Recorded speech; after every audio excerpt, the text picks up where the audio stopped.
Nous sommes à Villepinte, en banlieue parisienne, à première vue, un cimetière ordinaire. Mais à y regarder de plus près, ici les défunts ont 4 pattes, des poils, des plumes ou des écailles. André vient 2 fois par mois. Oui, c'est là. Celui-ci, c'est Lassie. Ça va faire 11 ans qu'il est décédé. Après le Japon et les États-Unis, le phénomène d'humanisation des animaux de compagnie gagne la France. Les services pour boules de poils prolifèrent, à l'image de cette crèche pour chiens. Un petit arrachement quotidien pour certains maîtres. J'ai l'impression de remettre mes filles à la crèche.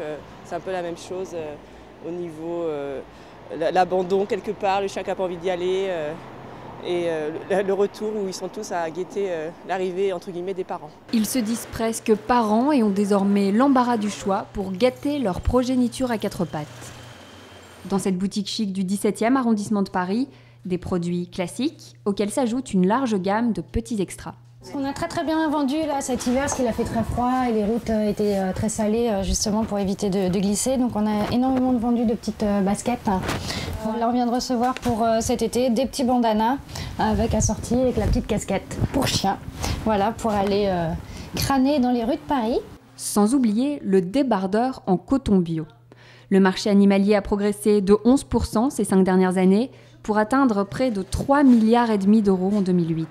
Si l'alimentation reste la principale source de dépenses, produits de soins et accessoires en tout genre sont en plein boom. Et pas forcément pour le plaisir des animaux. C'est vraiment penser à soi et un côté, dans ma famille on appelle ça la monstrance, quoi, hein, pour le sortir, et pas du tout penser au bien-être de l'animal qui s'en passerait bien. Pour Ava Gardner et Drew Barrymore, c'est balade en poussette et manteau serti. Leur maîtresse Nathalie, qui se considère comme une maman chihuahua, les bichonne à l'excès mais reste lucide. Ça ne remplace pas un enfant, c'est 2 choses différentes. Voilà. Je n'ai pas d'enfant, mais mes chiens, j'aurais eu des enfants, j'aurais eu, comme certaines de mes amies disent, eh bien, on a des chihuahuas et des enfants, ça nous fait 4 enfants, mettons. Voilà. Elles les considèrent comme leurs enfants. Des enfants à poil. Lucide mais follement passionnée, le prochain projet de Nathalie, une gamme de bijoux de luxe pour chiens.